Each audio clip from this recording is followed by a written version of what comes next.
Welcome to another episode of Calvary Cafe. I'm Pastor Brian Shear, and with me as always, Pastor Glenn Hurst. This past summer we've been inviting people in for our season 3 to do testimonials, to talk about the things that's going on in their life. Some have given testimonial about their experiences here at Calvary Cafe. Others have given testimonials concerning their ministries, and it's been a blessing to me, and I hope it's been a blessing to you. We've got 2 more episodes coming up, one with Patrick Long and another one with Megan Turner. And today we've got Patrick Long. He's going to be talking about how just serving has changed him, how being involved has changed him, and how not being involved kind of leads one adrift. And he's given us a powerful testimony this morning, and I pray that sometimes, sorry to interrupt, No, I think all right. that sometimes we unintentionally, as churches, I'm talking about, we unintentionally give the idea that there's no struggle in Jesus, and Right. and that you don't have real life in Jesus, and that's just simply not the truth. I'm impressed by Patrick's testimony because it gives the real meat that there is struggle in life, and there is a war going on between the spirit and the flesh, and I'm just hoping that folks can see this and get their teeth into it. And that is the struggle. It's Yeah. the flesh and the spirit. And Yeah. those are the things that God is working out in our lives. He's working out the flesh and bringing about a more spirit-filled life. And Patrick's I think he gave a powerful testimony. He's done concerning an excellent job here. So I hope you're blessed by this next episode, and may the Lord richly bless you. My name's Patrick Long. I've been coming to Calvary Chapel for about 7 years. I'm a deacon here. I've served on probably just about every ministry here. Children's ministry, worship team, van run. I've made the communion, made the coffee.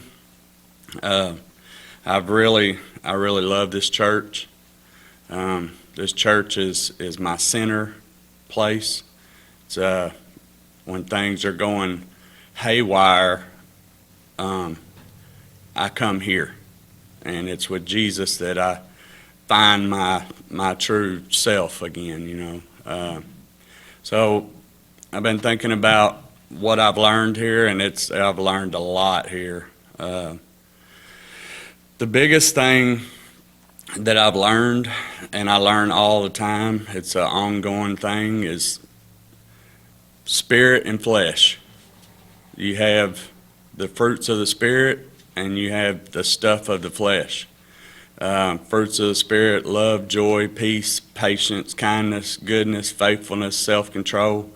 And then the stuff of the flesh, you have hate, you got sadness, you got greed, bitterness, you got all the opposite things.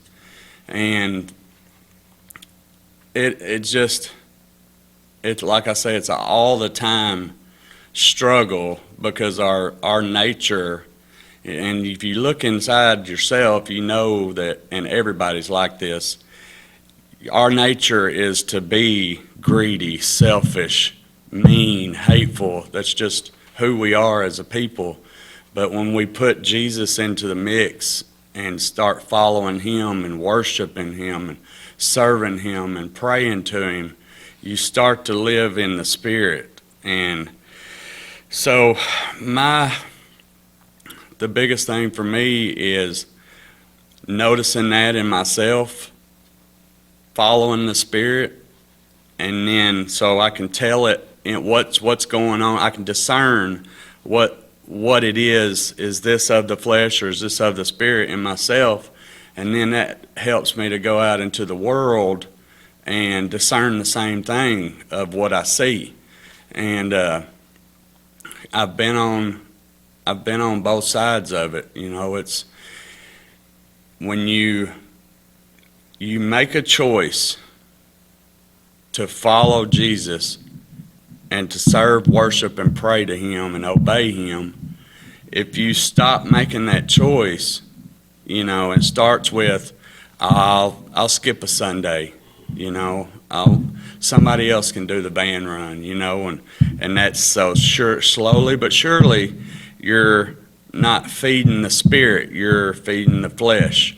And then before you know it, you are an illustration, you're just as dirty as can be, you know, of what the world has put on you and what you've let into your spirit, you know.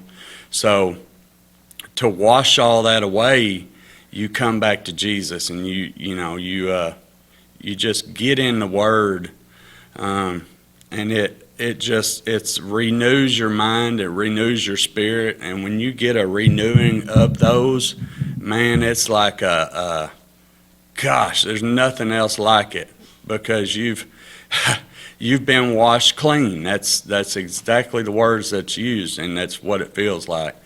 So that's my biggest thing that I've learned at Calvary Chapel.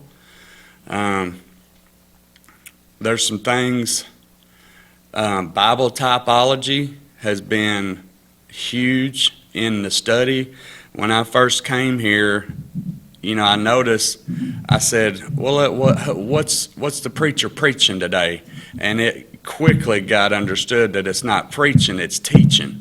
And we're going through, and you really learn, you know, like the Bible typology, it's like having a map, and it's having the key off to the side where, you know, water or something, a fig tree in the Bible, or it stands for, you know, different things like religion, or it could be just different things that, like colors, you know, that the naked eye could just look and say, well, that's that. But the typology says, well, it's speaking of this, or speaking of that, helps you get context. So that's huge. It's just learning and learning, and you may not realize you've heard something one time, and then you'll hear it from either another pastor, or you'll hear it again. You come long enough, you'll hear that same teaching again in a different way, but you'll hear it and you'll say, oh, I remember that. And man, that's me from first coming here to me now. I'm a whole different man. It's like, you know, it's night and day, you know, with a deeper understanding of the Bible and Christ, and just life. You know, and that's been a lifesaver. So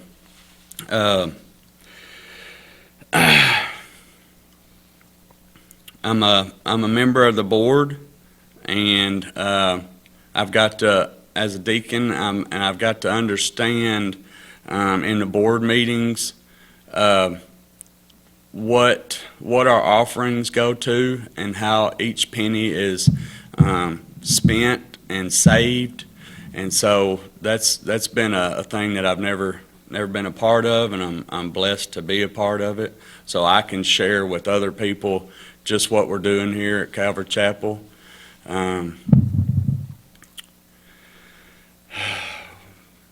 Speaking of the Bible typology, I learned the other night that when you see something repeated in the Bible, that means stop and really take heed to it and learn it and listen to it, because it's there for a reason. It needs to be paid attention to, and there's a lot of things that's repeated like that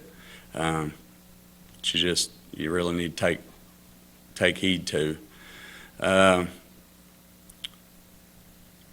just love this church, and I'm glad to be worshiping here, praying.